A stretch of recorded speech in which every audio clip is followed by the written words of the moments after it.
Where does the project stand and what's going to happen next? Currently, we are in the process of doing a review of the signatures that were turned in for a referendum, and we will be working through the legal process for that in the next month. And we're hopeful we can do this project for the community. You know, we've lost 21 tenants in the last 18 months due to lack of foot traffic, buildings that are not in great condition, from a lack of diversity of asset types, from residential, exactly what Scottsdale 2.0 study identified, more density, more Class A office in the downtown. And so we're going to fight hard to do this the right way for the community, and we're not done fighting yet. What happened? Because just watching from the outside, the story is one that, as somebody who represents developers, gives me chills. The worst possible thing is to get far down the line in the approval process and have things blow up. I use the phrase sometimes regulation by surprise, that you think things are going well, and it looks from the outside like that was what happened to you. You went through the process, you went through the planning commission, you went through the city council, and for some reason, very late in the process, this opposition arose. Why did it happen that way? My dad always told me a man is only as good as his word. So I'm going to be as completely honest as I can. We got amazing support. Out of about 150 private property landowners all around us, only 3 were opposed. We involved the community, countless open houses. We got through the development review board, then through the planning commission, and then through council. And what happened, in my opinion, is politics came into play, and the election coming up in the year. The individuals that were the most vocal against us never once offered any types of suggestions or way we could do things other than it's too high. The way we planned this project was Rob Lawrence and Economic Development say we need more Class A office. Okay, we're going to have to put that in there. Scottsdale 2.0, we need more residential. We're going to get permanent for sale residential owners. The community saying we want retail, we want an urban market we can walk to and shop at, so we put that in there. People that love the outdoors and open space, and we want private or public pocket parks and open space, so we put that in there. Now, in order to do that, you gotta make it work. So we had to go try and take advantage of the city-approved New Heights Limit. But right about after council, a few individuals running for council or mayor worked with the 3 out of 150 property owners to do a referendum.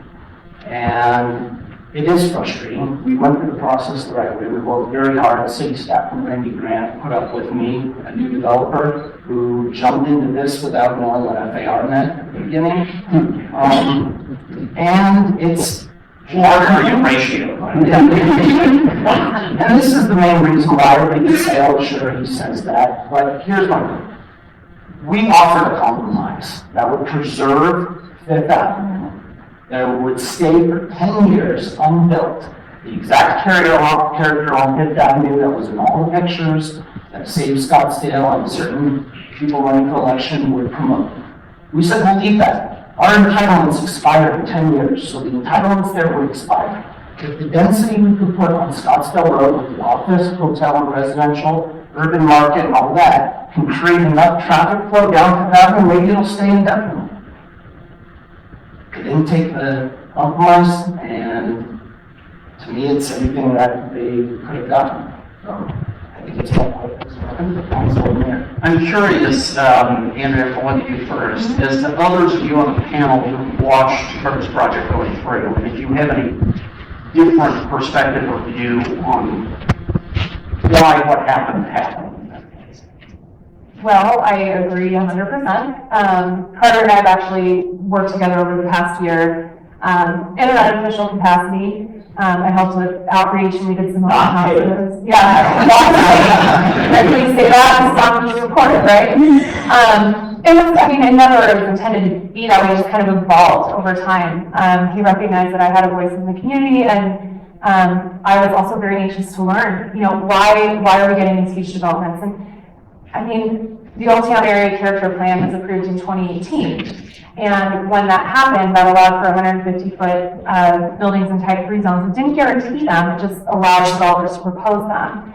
And that naturally changed the value of the land. And so knowing that, and now knowing the economics and how, you know, when you're looking at something the size of what he's looking to do, the materials that are used, you know, change as you go higher. It's going to change the longevity of the project over time. I mean, I think unfortunately he fell into just a really bad time, I guess, in the political landscape. But the amount of compromise he was willing to give, it was one of the most painful things I think I've ever witnessed, because I knew the details that most people didn't. And I think what really frustrated me was the message behind the referendum. I understand when people don't like a lot of change. It's just human nature. That's like a survival mechanism. People fight change. I understand the resistance to that. However, I also knew his intention behind the project. I knew the brands he was going to bring in, how it was going to change the dynamic of Old Town for the long haul. And, you know, I look at things like the waterfront. Nobody can imagine Scottsdale without the waterfront. And I feel the same about 10 years from now in the future after Southbridge is built. Nobody can imagine a Scottsdale without Southbridge. So I really believe 100% that it was a political football used to launch certain people's campaigns, 100%. Any additional perspective or different thought? I attended many open houses at Carter after the project, and interestingly, in all of those times, there were maybe one or two people who would comment they had concerns about the height. And step backs were made, and it really frankly surprised me when it came to the big brouhaha that it did, and I would agree with Andrea and Carter that I think it's a political maneuver. And it just very much surprised me because there was so much opportunity for input all the way through and for objections to be raised. This just didn't happen overnight, and yet folks didn't raise those objections. So it was a last minute effort, which makes me believe it really is a political base. Jeff, the project you did on the north side of the canal is